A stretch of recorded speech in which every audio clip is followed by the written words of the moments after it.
Hi everyone, welcome to this exclusive webinar session. So we have our speaker today, Mr. Jaishankar. We'll be starting the session very soon in a minute or so. So kindly stay online. Thank you.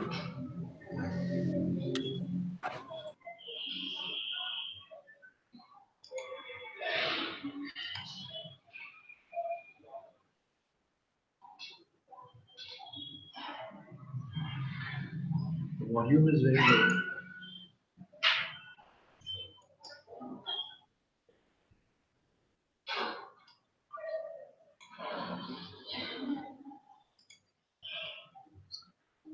Oh, it's on mute.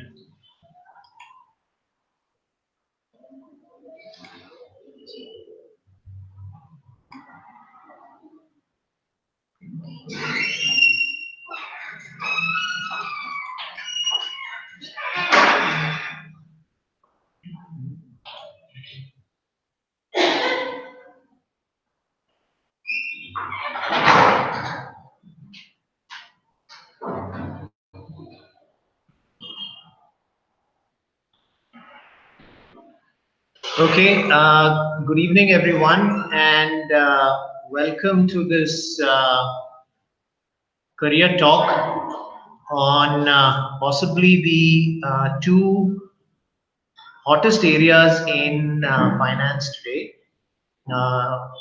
investment banking and research. My name is Jaishankar. Give you a bit of a background. I'm a graduate, BCom graduate from Delhi University. I won't name the college. It used to be notorious at one point in time, but I believe it's pretty good now. It's called Bhagat Singh. Post that, I did my MBA from IIM Bangalore way back in 1991. Okay, so that's really a long time ago. Post that, I've been an investment banker for many years. And post which I decided to start this education company called Flip. So I'm one of the co-founders of Flip. Now, the reason we have arranged this session for you today, especially for graduates, what tends to happen is there is a level of confusion as you are reaching your final year as to what to do next, right? So we're going to try and address some of that during the course of the talk about, as I said, two hottest areas, and basis my experience and feedback from industry, also share with you some tips on how you guys can build a career or your future in some of these areas. Okay, so with that background, let me begin. What I'm going to do is I'm going to share the screen with you. I hope all of you can see the screen. Wow, so a lot of fancy things happening on screen. Hopefully very soon you'll be able to see. Yeah, I hope all of you can see this particular screen. Just one screen about the company which I started. Post that, we will get down to the subject of the session, right? So learnwithflip.com, it is the website or URL of my company. So when I use some buzzwords, right? The reason I started this company was I was passionate about education, and I was equally passionate about technology. So I said, let's start an EdTech company. So there are two of us. We are senior IIM alumni. My partners from IIM Lucknow, again way back in '93. So we set up this benchmark for banking and finance certifications. And the reason we did that is both of us, as I said, I'm from the iBanking, investment banking side, my partners from the retail banking side. and we found there was nothing available in the Indian market of good quality, which could qualify as a benchmark for somebody trying to build a future in banking and financial services. So that's what the name of the company is, Flip, Initiative Learning India Private Limited. We have today 65,000 plus alumni. That's a big number. And the interesting thing is 4,000 plus are from the IIMs alone. So we have quite a good statistic. One in almost, I think, one in every 3 or 4 IIM students have taken actually a Flip certification. So that should tell you the credibility and quality of this program. A lot of banks and FIIs also use, when I say FII, it means financial institutions who use Flip programs for induction. When I say induction means when they hire fresh people, whether they are graduates or MBAs, they use our programs as a part of their induction before they join the organization. And the other point which I wanted to make is we are probably the only non-regulatory. The reason I'm saying non-regulatory, there are some regulatory certifications in the financial services area. We are the only non-regulatory recruiter recommended certification in India today. The reason I'm saying recruiter recommended is we actually have signed contracts from banks and financial institutions that say that we prefer or give weightage to a Flip certified candidate. And that's the only such endorsement in India. Well, so much about Flip, right? Let's move on to the subject of the session today. So this is where a lot of you are, right? I understand most of the people who are attending today are either from second year or in their final year of their graduation. They could be engineers, non-engineers. When I say non-engineers, means BCom, economics. I mean, a whole range of graduate disciplines that are available to you, right? So as you approach your final year, right? So obviously the million-dollar question is, what do I do next? Right. So the most one logical career path is obviously do a post graduation or an MBA, right? Or interestingly, a lot of people have started looking at the alternate career path as well, and I'll tell you why in a moment. Is to work for a couple of years and then decide, okay, let me go on for an MBA later. And for me, at a personal level, it makes a hell of a lot of sense. I didn't do that. I immediately after my BCom, I did my MBA, and I didn't derive as much value as I would, would have done if I had worked for a couple of years. So, okay. Now, why am I saying that you, all of you should, if possible, work for a couple of years, right? One is, of course, that all the premier B schools today, right, give weightage to work experience. So you have a higher chance of converting a premier B school, which is obviously all of you are aiming for a premier B school. It's the IIMs, the XLRIs, the FMSs, you name it. That's the kind of B school you want to get into in India. And of course, people who are looking to go abroad, you have a lot of these premier B schools at the international level as well. So premier B schools give weightage to work experience. That's one reason. Second is you will find that you will be able to actually choose what subjects you are looking to do. Otherwise, it's it becomes just too bewildering. So to understand what courses to choose in your MBA, because you have a lot of flexibility in picking up your courses, unlike a graduation where there is a fixed curriculum, here you get to choose your own curriculum in your post-graduation. The second one, which I think is a very important part for me personally, is I can fund my own MBA, right? Why should I depend on my parents? It's very easy to say, yeah, my dad and mom will pay for my MBA. But if I work for a couple of years, right, and I fund my own MBA, that's a great feat. So that's the other reason why you would want to work for a couple of years. And then, of course, you will notice that you will tend to perform better, and you will obviously, which means you'll get better placements and all of it. But these are some of the key points which you must keep in mind when you decide what to do next post-graduation. And I say post-graduation means after your graduation, right? You want to do an MBA immediately, fine. But if I were to give you a recommendation, I would say try and work for a couple of years and then go for an MBA. So let's assume that you like me and you feel that that's the way to go, right? So what happens next? The next is, okay, where should I work, right? Should I look for some good place where it gives me real experience, or should I just take a brand name, right? So my standard story used to be, right, during my time, Citibank used to be a big name, right? Should I just work as a security guard at Citibank? Is that good enough? Or should I look for a role where I get some real experience? And the reason I'm doing that is, see, remember, you're at your graduation stage, which means what? You got 40, 50 years ahead of you, right?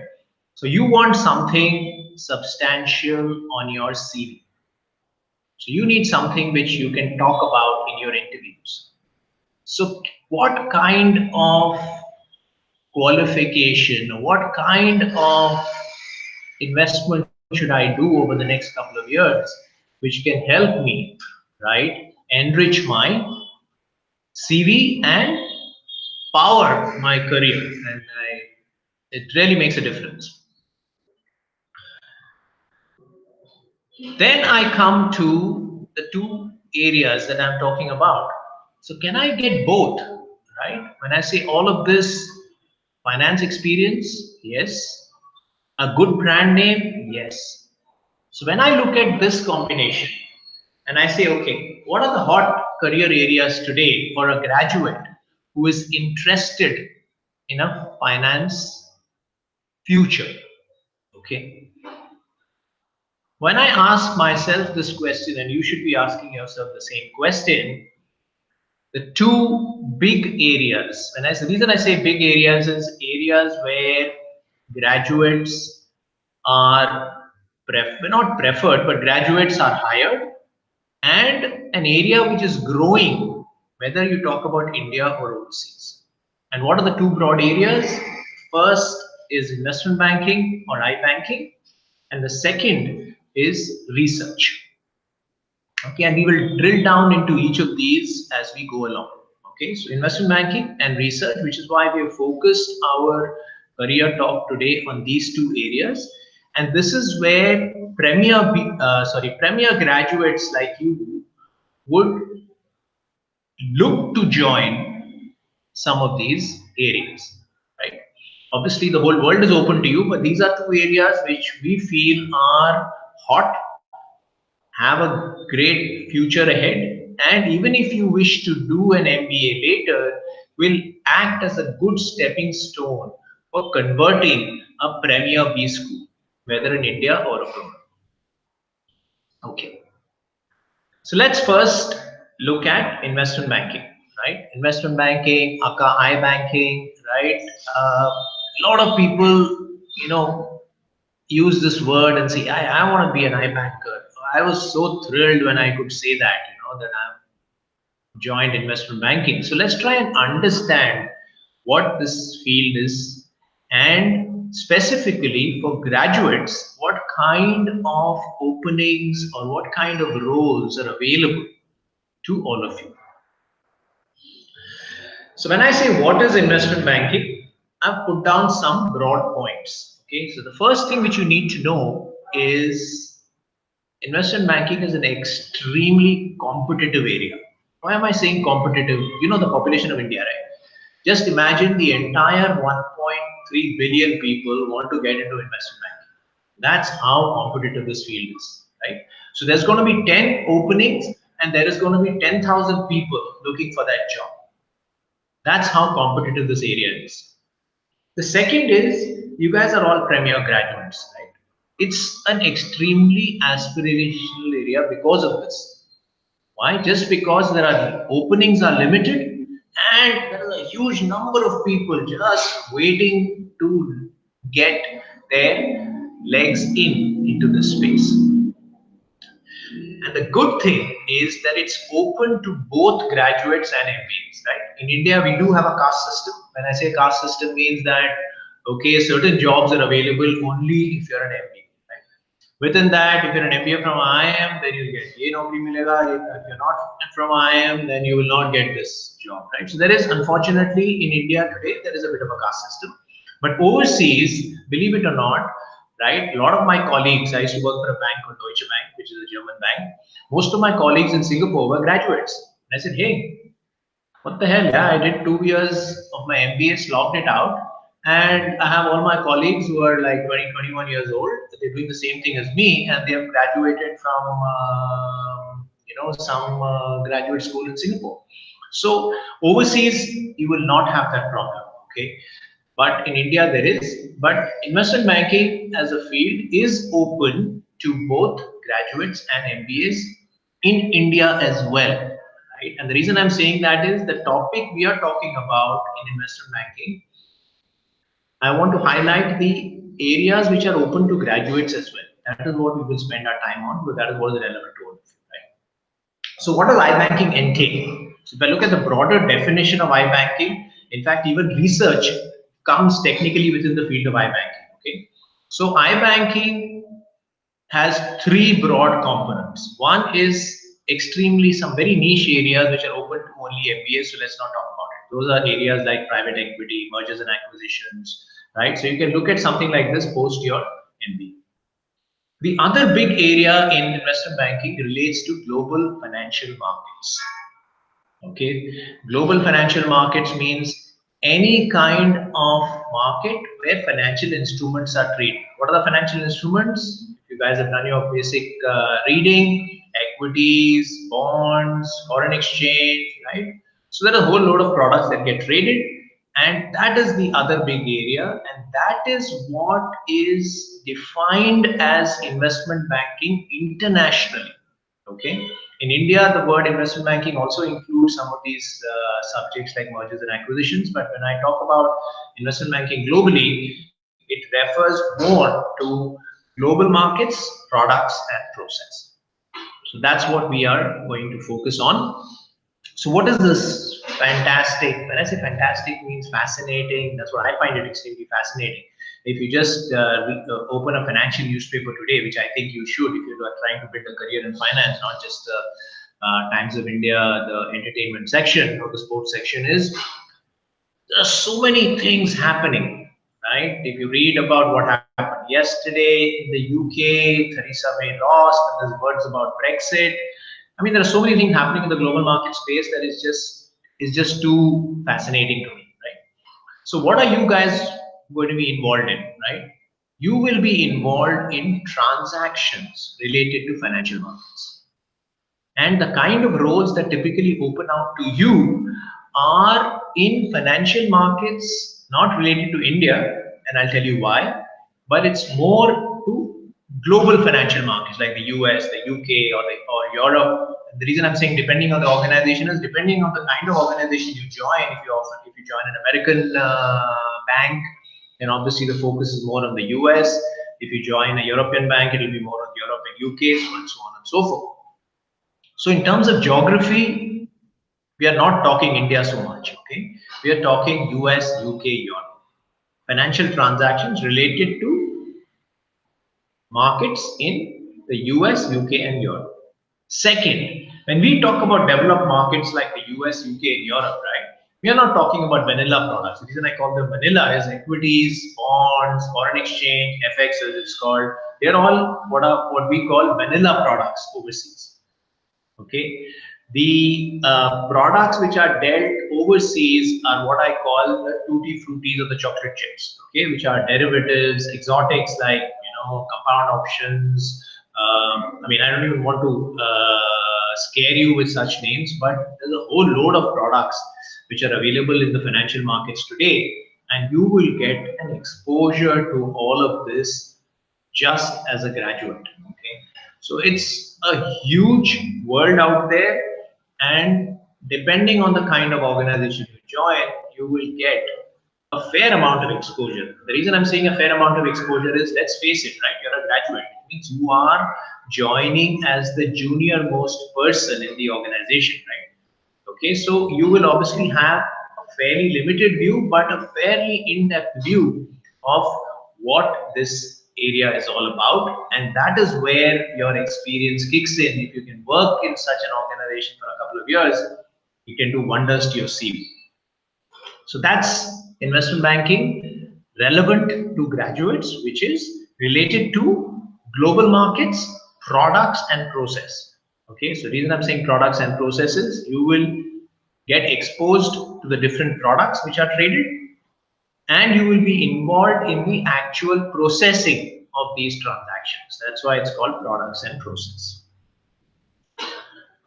Moving on, let's look at the roles, right? Where will I, as a graduate, I'm a BCom from SRCC, I'm a, Hindu, Hansraj, I was wrapping off the Delhi University colleges, but it could be presidency, it could be JVS in CAN, right? These are all great colleges, right? So what kind of roles am I looking for? One is, of course, a good organization. The role is in the area of investment banking. That's what we're talking about first. So you have what are called knowledge process outsourcing, or KPOs. Who are these people? They are, just visualize it as a small division within a large multinational bank, right? So whatever bank you guys know of, right? You must have heard of HSBC, Citibank, right? So Citibank is a huge American bank. Okay, so Citibank will have a office in Bangalore or Mumbai or in other places, which will handle all the possible transactions related to financial markets for Citibank. Okay, sitting outside, when I say sitting outside, means sitting in a place like India. So these are called knowledge process outsourcing centers, or in simpler English, offshoring centers. So a lot of American banks use India, Philippines, Sri Lanka, where there is a cost advantage. They use centers like these to give that cost advantage to them, because a lot of this, given technology today, can be done from wherever you are. Right? So just visualize you are a graduate sitting in Citibank office in Mumbai or in Bangalore, and you are processing transactions related to financial markets done by somebody who is in Citibank London. It could be Citibank New York, it could be Citibank Tokyo, right? So that's the person who's done the transaction, right? But you are the one who is actually processing the transaction sitting here. That's what knowledge process outsourcing is all about. And it's not the difference between a KPO and, of course, as graduates, you guys must have heard of BPO. BPO is a pure call center operation, right? It's not something which is intellectually stimulating, let's face it, right? You're just calling, customers are calling you up and cribbing, right? Saying ki my credit card is not working, or ye nahi ho raha mera, ye nahi ho raha, ATM card, this, and they're giving you gullies, right? That's not what we are talking about here. Here we are talking about, you're not interacting with any customers. You are actually involved in processing financial transactions of centers globally for a specific bank. If you're doing it for a specific bank only, it's called a captive KPO.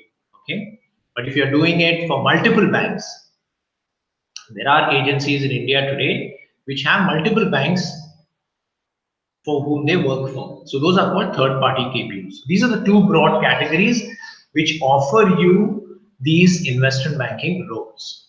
Okay, so we'll give you names of some of the banks which will help you understand, and if you want to apply to some of these, I'll also share with you some tips on how you can apply to them. But let's first understand the types of organizations. Two broad categories: captive KPOs. Captive KPOs means Citibank has set up a center in Mumbai, right? Deutsche Bank has set up a center in Bangalore, right? So these are multinational banks, whether they are American banks or European banks, but they have set up a center in India for processing their transactions across the globe. That's what these roles are for. So now let's look at some of the popular recruiters, right? We've just listed down some of them, and you guys should do your own research. As I said, Deutsche Bank, the entity is just called Deutsche Bank Shared Services. So that's the KPO center for Deutsche Bank, which all of you know is a German bank. It's a German bank, but it has operations across the globe. Then you have a JP Morgan, which is an American bank. You have HSBC, which is a European bank. You have Goldman Sachs, which is again an American bank, right? You got Nomura. Nomura is, interestingly, I'm some of you may not know it, it's the largest Japanese bank, right? UBS, I don't know how many of you heard of Union Bank of Switzerland, it's a Swiss bank, right? So you have banks across the globe which have set up their centers in India, right? Society Generale is a French bank, right? So I can go on and on. So it's so if you're working for Society Generale, obviously you'll be doing a lot of the transactions in Europe. If you're working for JP Morgan, it'll be more focused towards the US. If you're working for Nomura, it'll be more Japanese transactions, right? So that's the slight difference in flavor, but the transaction by and large is the same. So that is what you'll be involved in. EXL, the last one that you see here, is a third-party provider. There are some others as well, but these provide investment banking services to multiple banks. That's why they're not capped, right? So a lot of these recruiters keep posting jobs on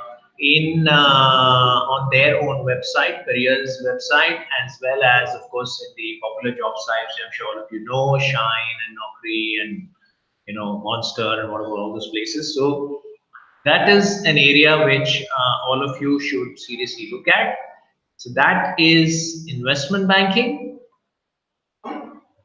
So what I will do is I will not break here and ask break for questions, but there has been a series of questions which have been given to me. So what I will do is complete these two career areas first, tackle the list of questions, some interesting questions have come to me. I will address those questions as well. And then, of course, I'll open it out to any of you if you have any additional questions. Just one recommendation here. This is a great, so I mean, modesty aside, to get somebody with my kind of experience to come and talk to you, especially in this area, is very difficult to get. So take this opportunity and ask whatever questions you have. All right. So let's move out of the world of investment banking into the world of research. Now, research, we also said, technically falls under investment banking, but it's a huge, huge area. So that's why we've carved it out. So what is research? I mean, everybody understands research in English, right? But when we talk about research, what we are talking about is analysis of equities and fixed income. Fixed income is really an instrument called bonds. Okay, that's the two big asset classes or instruments that you will be involved in if you are looking for a career in research, which is equities and bonds. Okay, fixed income is a little more exotic and requires a lot more expertise, according to me. But in terms of job openings, you will find that there are a lot more job openings on the equity side. And I say equities means, in simple terminology, stocks, right? So stocks and bonds, these are the two broad areas. Now research. Now the reason I've used the same line for research is it's also extremely competitive. Same mathematics holds. Okay, there are 10 people and there are 10,000 people looking to get in. Okay, so it is highly aspirational, and the fact that it is limited job openings makes it, I think, a lot more challenging and exciting. So if you can actually get it, it's like an achievement, right? You can even showcase it subsequently in your MBA, saying that, listen, I worked for a couple of years or a year or a couple of years, depending on what you guys feel, in an area like this, which is not easy to get for anybody, right? A lot of MBAs would give their left arm to procure a career in this area, and they don't get it, right? So that's the main thing that gives you the cutting edge on your CV. So let's talk a little more about research. As I said, it's analysis of equities and fixed income. So when I say analysis, means obviously you're going to do some number crunching. Okay. So when I say number crunching, means first thing is understanding financial statements, right? So obviously, if you guys are a BCom graduate, then you guys are gods in it, right? You know what a balance sheet is, you know what a P&L is, right? And the good thing is an engineer will not know, right? Engineer will not know what's the difference between assets and liabilities. This is where non-engineers tend to score. Okay, but a lot of people feel that engineers are more analytical. That I think is a whole lot of rubbish, because that's a skill set. It's not just because you've done your engineering that you become more analytical, right? So it's more to do with intelligence. So non-engineers, great chance, great career. both in investment banking and research. And the reason I say that is I used to face that thing all the time. I was a non-engineer, and when I went for my IIM Bangalore interview, man, I mean, there were 10 people in my group discussion, out of which 9 of them were engineers, and I was the only non-engineer. So what the hell am I doing here? And so don't worry about it. If you're a non-engineer, I'm saying don't worry about it. You've got a great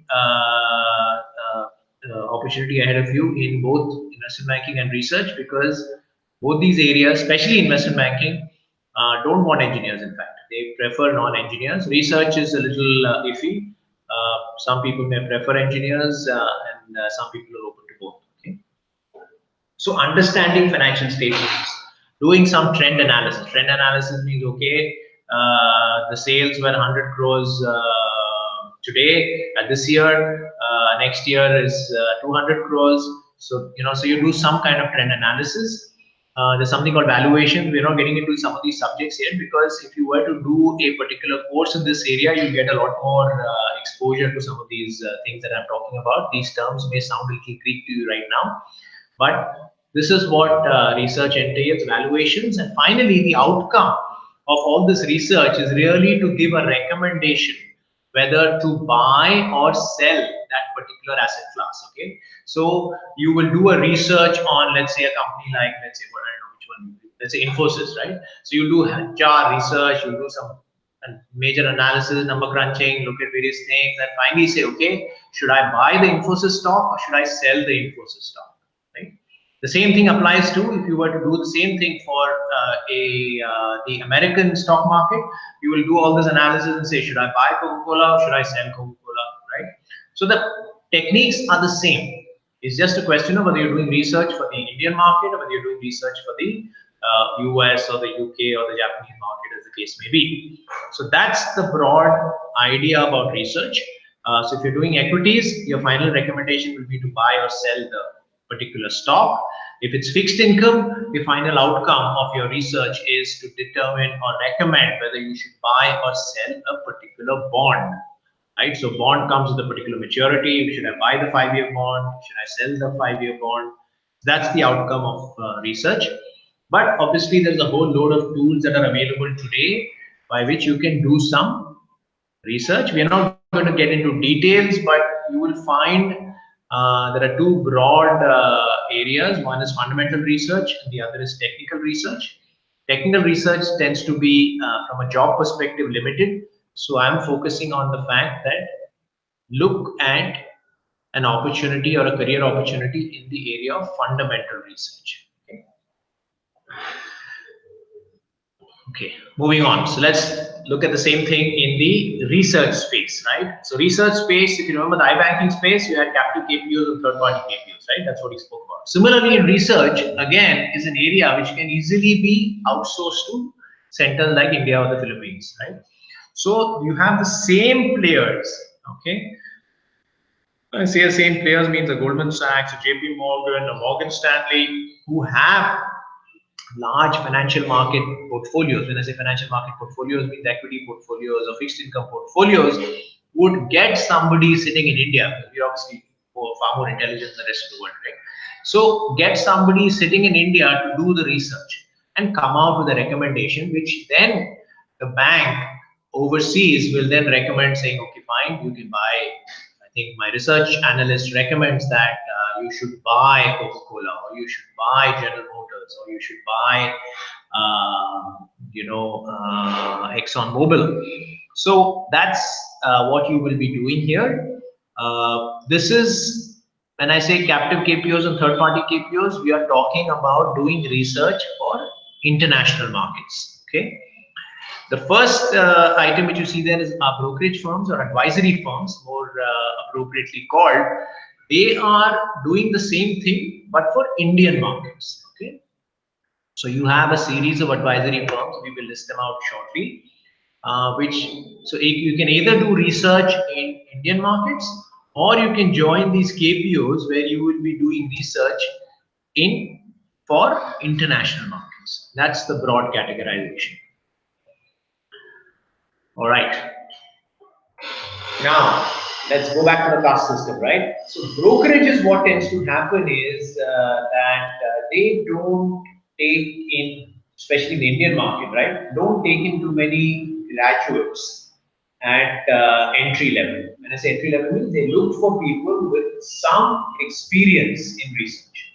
If you work in research, even in a KPO, then you have a good chance to join an Indian advisory firm. So tends to prefer experienced professionals. So for you, the universe is really again the captive KPOs, the third-party KPOs who are involved in research. So today, I don't know how many of you know big international names like Moody's. Moody's has got a research firm here. It's called Kopalamba. Okay, but it's now Kopalamba was the name. Now they've been brought over. It's called Moody's Knowledge Services, Moody's Analytics. Goldman Sachs has got a research firm here. I think Nomura, the Japanese bank, has a research firm here. So you have the same entities, but obviously different divisions whom you can target based on your interest, whether it's in investment banking or in research.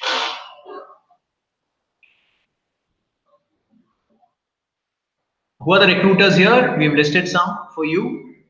Moody's Analytics, that's Moody's. Moody's is a very large rating company in the US. You have companies like Credit Suisse. You have Societe Generale, which is a French bank. These are some of the multinational KPOs.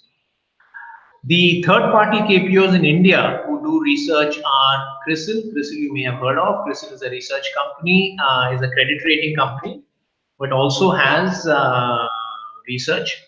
And then you have eValueServe, which is a third party, like CRISIL, a third party KPO, which handles multinational banks and does research for them. The brokerage or the advisory firms in India, one of the largest is India Infoline or IIFL. You have other companies like Angel Broking, Anand Rathi, Motilal Oswal. All of these you must have heard. If you start looking in financial news, you will come across these. These people keep looking for graduates. As I said, the Indian advisory firms tend to prefer people with work experience, but that's what it is. So that's the recruiters in the research space. Okay, so that's the second half done. Now we know what investment banking is, we know what research is. Let's spend 5 minutes on how to build a career in these areas. Excuse me. So let me share some of the tips that I have. Okay, first is, right, all of you guys are again from, as I said, premier graduate schools. Build a network. Today LinkedIn is fantastic for some of these networks. Okay, Facebook is more informal. Excuse me. LinkedIn is more a formal network, and a lot of people you will find actually respond to you on LinkedIn. So especially if they are your alumni, right? Sorry. Let's say you're from Hindu College, or you're from SRCC, or you're from Stephens, right?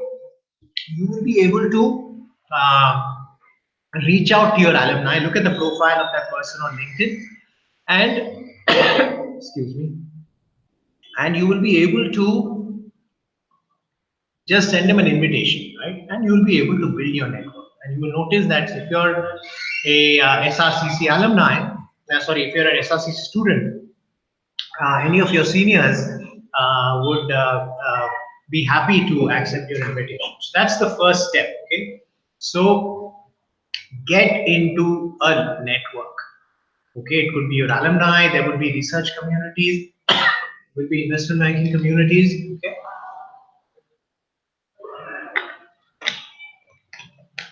Right? So that's your first step, which obviously you guys can do sitting from home today, right? So on social media, you guys are great at it.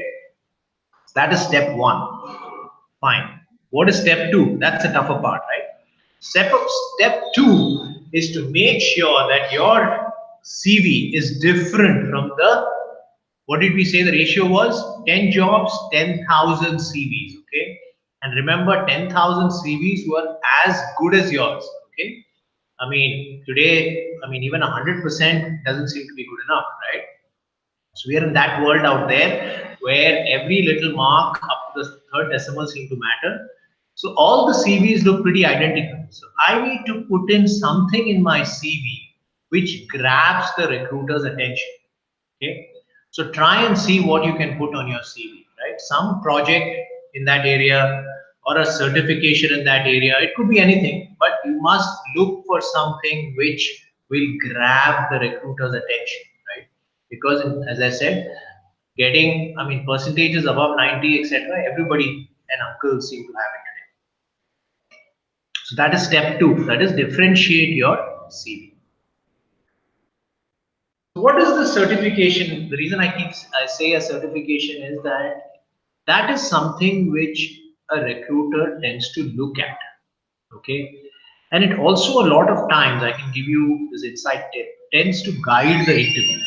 Okay, so as soon as when I'm looking at a CV and I find that, okay, hey, this guy has done something, he's done a certificate program in investment banking. So immediately, intuitively, the recruiter will tend to ask you, what is this certificate program that you've done? Because obviously he's trying to recruit somebody in investment banking, right? So you've done a certificate program, there must be something that you know a little more than the others. So it gives you the knowledge to crack interviews. And the third thing which is important, or the second thing I would say which is important, is what it also shows to me as a recruiter is you have taken that extra step or initiative by taking on the certification on your CV. That means you are interested in this field. That's evident, right? You paid money, you've taken the certification, means yes, this guy is interested. It's very easy to say verbally, yeah, I'm interested in investment banking. I'm passionate about investment banking. Yeah, that's fine. But prove it to me. How do I prove it? By putting this certification on your CV, right? That is something which all of you should do if you're serious about a career. Okay, now, and this, as I'm saying, is applicable in any career, right? Whether it's investment banking, whether it's research, or if any other area that you guys are interested in, this is important. Next is, if you guys are one from those lucky campuses where these organizations actually come and visit, then okay, that's great, right? A JP Morgan or Morgan Stanley must be coming to SRCC or a Hindu or a Hansraj, I don't know what the thing is today. And then fine, great. So that is a battle which is at least I would say half won. But if you are from some of the colleges where those organizations don't visit, then life is not lost. Okay, you can still connect with those people on LinkedIn. And let me give you another interesting tip. Okay, you can actually send them an email. Now, what do I mean by send them an email? Is, let's say my name is John Smith, right? Okay, I can find that on LinkedIn, right? So John Smith, let's say, heads research for JP Morgan in India. I've got the name, right? John Smith. In most cases, the way the email ID would be first name dot last name at jpmc.com, right? So what do? Send out an email to john.smith at jpmc.com, and there's a high strike rate, right? So you try first name dot last name, remove the dot, send it. In all probabilities, most email formats today will be like that, right? So you've reached out to him directly, him or her directly. The final thing which you need to do is give him or her a customized CV. And that's where, again, my previous point comes into play. If you are able to showcase that extra effort using a certification or some project in your CV, then that chances of that person responding, and I say responding means he may not respond to you directly, but he may push your CV into the right channels and you may get an interview call. Right? So it's important for you to take that extra effort, write a couple of lines on why you're interested in this area, and highlight the fact that you have something like this on your CV. Right? A lot of people today, I mean, as recruiters, I find it extremely frustrating. I would get thousands of CVs, and the people wouldn't even have spelled the name of the organization right. That's a straight dump in the dustbin for me, right? So take that effort. Don't be arrogant, right? And say that, okay, don't be casual about it. That's what I mean. So take that effort. If you want to do an off-campus reach out, you have to look and sound professional. So when you address that person on LinkedIn, you have to say sir or ma'am. You can attach a CV if you're sending an email, as I said, using this email format. Attach a CV with a covering letter. When I say covering letter, it could be 2 or 3 lines on email as well, but it has to be written with no grammatical errors and stating why you're interested. And second, showing or exhibiting some proof that you have done something to exhibit that interest, right? So that is what is going to make a difference for you. That's the on-campus and off-campus effort. And finally, right, this is everything goes well, you've got the interview and you've got the certification with which you were able to answer the questions and you've converted the interview, great, you've got your job, right, and you're walked in. What happens to a career, right? So I'm giving you a simple career path. The interesting thing is the designations don't really matter. They're pretty similar in both iBanking and in research. Um, at any point in time, you can break and go and do your MBA, come back, right? And you will get weightage for this experience. That's the beauty of it, which is why I again get frustrated with a lot of engineers, right? A lot of engineers land up doing software coding, right? And the guy comes to me, give me weightage for my 2 years experience in Infosys as a coder. How the hell does it even matter to me that you've been coding for Infosys or TCS? I'm looking for you, looking at you as for a role for a research analyst role. How is coding going to help, right? So that's the biggest mistake engineers do. So don't make that mistake, okay? Take up a role even if you're looking to do an MBA in a relevant area so that your experience will matter, and secondly you will also get weightage for that experience, right? So if you work for 2 years as a research analyst or as an iBanking associate and then you do your MBA, then post your 2-year MBA, you can, of course, companies that come to you for placement, you can tell them, listen guys, I've already worked for 2 years as an analyst, right? You give me a role for a senior analyst role. That's possible. So that's a typical career path which I'm showing you here. You start off as an associate analyst, as a fresher, then you become an analyst, a senior analyst, then you become an assistant vice president, and so on and so forth. That's how it moves. In investment banking, the investment banking world, it will be after senior analyst, the terms used are things like directors and partners. But as I said, don't worry about it. That's a long way away for you. But the reason I showed you this screen is that you have a defined career path. Okay, at any point in time you want to break and do your MBA, you can go ahead and do it, and you can come back into that same career path without having lost any years, simply because you will get that weightage. Of course, your 2-year study period is lost, but that's fine. But you have not lost out your pre-MBA work experience because it's related to an area of your interest. Okay, so that's the career path. And finally, before I conclude, what matters to everybody, right? Show me the money, right? So will my take home take me home, right? So the good thing about iBanking and research is, especially if you're from a Premier B school, the salaries are pretty decent, okay? I'm not putting numbers to it because the salaries tend to vary widely, whether you join a third-party KPO or you join a multinational bank KPO. So the salaries tend to vary, but they are decent. When I say decent means, yeah, you'll get your pizza and whatever else, burritos or whatever you guys like to have now. All that is there. And I reiterate the point, the experience that you will gain over this 1 or 2 years, whatever period you want to do before your MBA will help you in your Premier MBA later as well. So that's really the end of my session. As you all know, with a view to enable all of you to build a future or career in these two areas, we are launching a contest in collaboration with the National Stock Exchange called the Graduate National Challenge. We already run a similar contest, which is very popular amongst Premier Business Schools. It's called the Fifth National Challenge. This is the graduate edition, which we are launching on the 22nd of Jan.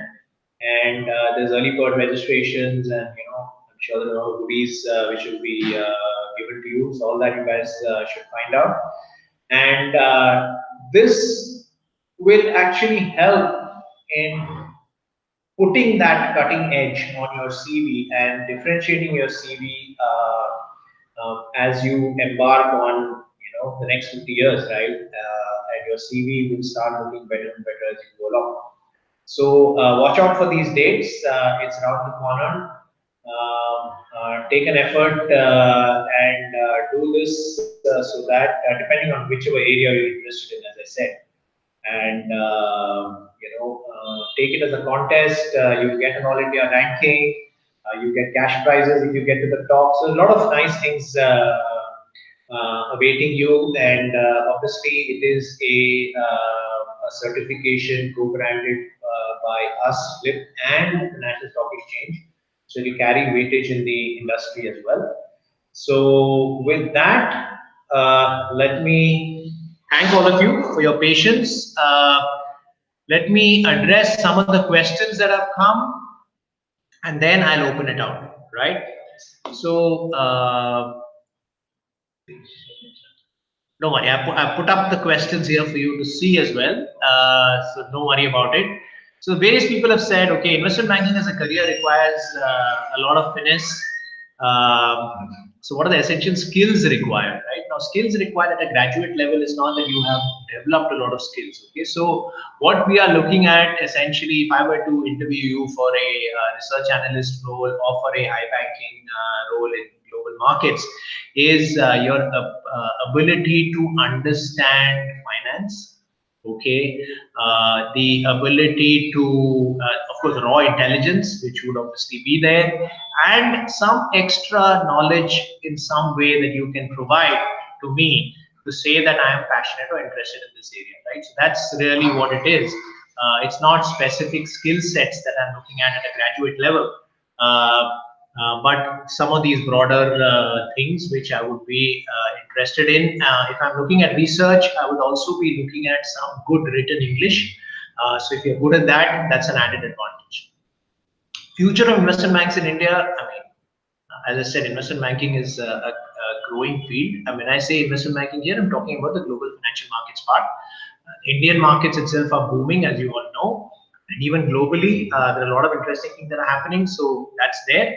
But of course, there is when I talk about risk of technology, it's not a risk really. It's more the fact that a lot of it is moving towards being technology enabled, right? But it doesn't mean that the humans are going to vanish. Okay, you're not going to have an Alexa that you have in Amazon, right? So it's going to be still driven by humans, but with the help of technology, which will make life a little more efficient for all of you. That's really what it is. I don't see any risks per se. Um, in terms of in research, some of the questions that have come is how can I proceed in this career after graduation? I've already answered that. As I said, try and see whether you can put some of this on your CV before your MBA, which means try and work in a research firm. If you want to do your MBA immediately, try and put on one of these certifications on your CV right now, because once you get into an MBA, you might find it difficult in terms of time. So put on a certification right now, which you can then use during the course of your MBA during placements to pursue a career in that area. Right? And early start, as I said, is never early to start. Obviously, a graduate is a minimum qualification. So as soon as you finish your graduation, this is what you can do to build a career in research. Difference between investment banking and financial modeling, I mean, there are entirely two separate. Investment banking is a very broad area. It's like saying what's the difference between India and Gujarat, right? So it's a subset, right? Financial modeling is one technique used for forecasting certain numbers, which are used for analysis in the purposes of research, right? It's not used so much on the investment banking side or the global financial market side, but you may do some financial modeling or forecasting on the research side, not so much on the banking side. The different roles in a brokerage firm, as I said, as a graduate, you will be a junior analyst kind of role, and I've defined what that role is going to be for you. So that's what it is. As an engineer, can I get a job? As I said, engineers are preferred in KPOs. Sometimes assume there's a lot of recruiters feel that engineers are more analytical. But as I said, whether you're an engineer or a non-engineer, if you are able to showcase something on your CV that tells me that you're interested in the area of banking or research, that is what is going to ding my bell, not the fact whether you're an engineer or a non-engineer. Okay. The value of jobs in investment banking compared to other finance jobs. Now, remember, the reason I've focused on these two is these two are aspirational. Okay, I'm not trying to discriminate, saying the other finance jobs are not good, but these are probably the hottest flavors of the month, right? So that's why we focus on that. So there are other finance jobs as a BCom. You can, accounting is also a career which a lot of people pursue, right? You can do your chartered accountancy, company secretary, etc. Right? So there are other finance jobs available. But if you are looking for a career in the financial services side, the financial services companies, two broad areas are iBanking and research. What will be the future opportunities? Having a CS degree, company CS, I'm presuming you're talking about company secretary. If it's company secretary, there's nothing to do with equity research.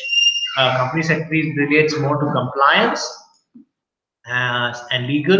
So you will find a career in corporates there, nothing to do with research. Non-commerce background, I've answered that question. Whether you're an engineer or a non-engineer, even a non-commerce, it doesn't matter. You have to exhibit to me that you are interested in finance in some way or the other, right? So it could be a certification, as I said. You could have worked in some place, or you could have done a project in some area. That is what is going to tell me that you have taken that extra initiative and you're interested. Okay, can I get a good finance job immediately? Listen, life is tough, right? But the steps that I have shared with you will help you increase your chances. Okay, and Flip is one course that can help you, right? Increase your chances. There are other courses in the market as well, but Flip and as I said, if you enroll for this graduate national challenge, these courses are co-branded with Flip and the NSC. So these are courses which are well recognized by industry and can help you, right? Can it get you a job? Nobody can say that, right? But it will definitely increase your chances. Is it necessary to do an MBA in finance for a bright career in finance? In India, the answer is yes. Okay, so I would say that work for a couple of years in some of these fields that I've spoken about, then do an MBA. You will get a hell of a lot of value from your MBA, and then continue your career. Yeah. So at some point, with just a graduate degree, it becomes difficult in India. Right? It's not true overseas. I keep repeating that, but in India, it is an obstacle. But don't be in a hurry to do your MBA right now. Work for a while and then do an MBA. That's my ideal recommendation. But as I said, if you guys prefer that, let me finish all my studies in one go, then fine. But yes, to answer your question, yes.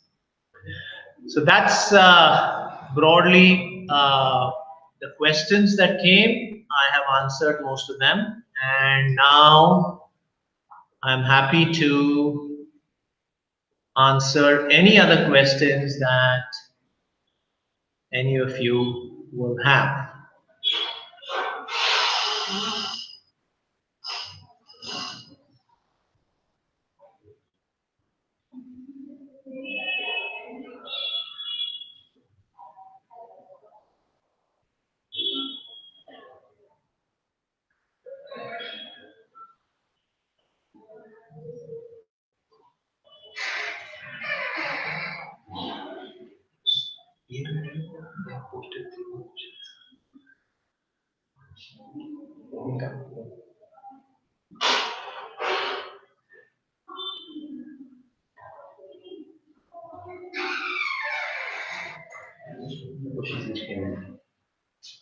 Stop sharing. Yeah.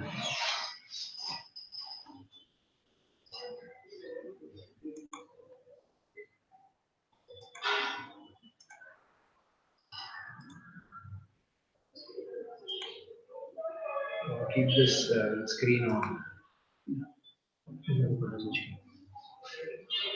Something MSc in finance and equity research. Be a good way to break into the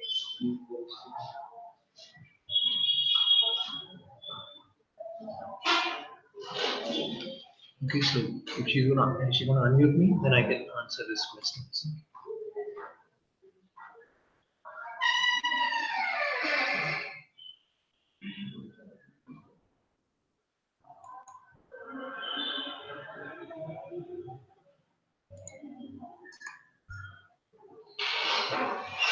Okay. There are two more questions that have been typed in during the session, so let me address that. The first one is. Let me take a look here. Can someone do an MSc in finance to get into equity research? Yes, sure. I mean, as I said, it's not what the degree is, it's question of the content of that degree, right? So there are today premier business schools like Jamnalal Bajaj, you have heard of JBIMS in Bombay, which offers an MSc in finance, right?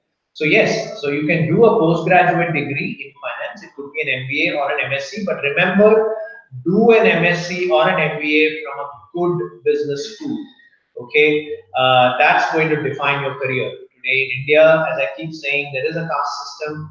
You land up in a lower tier business school, your career will suffer in the long run, right? So make sure whether it's an MBA or an MSc, do it from a good ranked institution. And yes, if you do something like that, yes, definitely your chances of getting into research are high. As I said, this is a field which is open to both graduates and MBAs. And if you've done an MSc in finance, obviously you will be preferred over a graduate. Okay. The other question that came is, what would be a good way to break into the IB post a degree like LLB or non-finance, right? Other than pursuing an MBA. Now, see what tends to happen, as I said, is okay. Let's say you have a non-finance degree, right, or you've done your law, right? So you again have to exhibit, as I keep saying, some interest in the field of finance, right? How do I showcase that? Tell them that you've taken up the certification program, right, in investment banking, right, and say that okay, I'm interested. That's why I have taken this. Then there is a chance, right? Now, pursuing an MBA is, as I keep saying, is in India, qualifications do matter. Okay, so if you are a graduate, right, whether it's in law or in BA economics or a BA mathematics or BCom, whatever it might be, at some point you will face some hurdles if you don't have an MBA in finance. Okay, so that is definitely an option which you must pursue. You can even pursue it later, as I keep saying, few years down the line, but you will notice that that will be some kind of a obstacle for you later. So you need to do that, but at the initial stage, to break into it, if you can showcase some interest by doing some of these certification programs, then definitely you get to at least enter the doors of investment banking and research to get a successful career subsequently, a successful career path, let me say. Then you may have to add an MBA at some point. Okay, and then I have a question from Ankush which says that the chances of getting a career in investment banking after post graduation in economics. Oh yeah, don't worry about it. I mean, post graduate, in fact, I respect a lot of people who've done a post graduation, especially in economics, which I always find tougher than a BCom or an MCom. And you will be able to get into the area of research. You can even get into investment banking, right? And because a lot of what I call global markets divisions in large banks actually employ economists, okay, because they are able to analyze what's happening in the economy and help take some trading decisions, which a postgraduate in economics will actually help. So I think you have a good career there. You can between research and investment banking. I think investment banking is more attuned towards your qualification. So I hope that answers your question, Ankush. Okay, if there's anybody else. All right, so that seems to be the set of questions. Again, let me also thank you from my side for giving this opportunity, because I like to interact with young people. You guys are all starting off on your careers, and the attendance I've been told is pretty good, which shows that all of you are interested in such an area. I hope you found this session useful. Watch out for this graduate national challenge. I think it will be an interesting thing for you. And let me also take this opportunity to wish you all the very best for your careers. We may meet sometime, or at least we may have a chat sometime. Inshallah, let's see. All right, good luck, all the best. Thank you, and bye bye.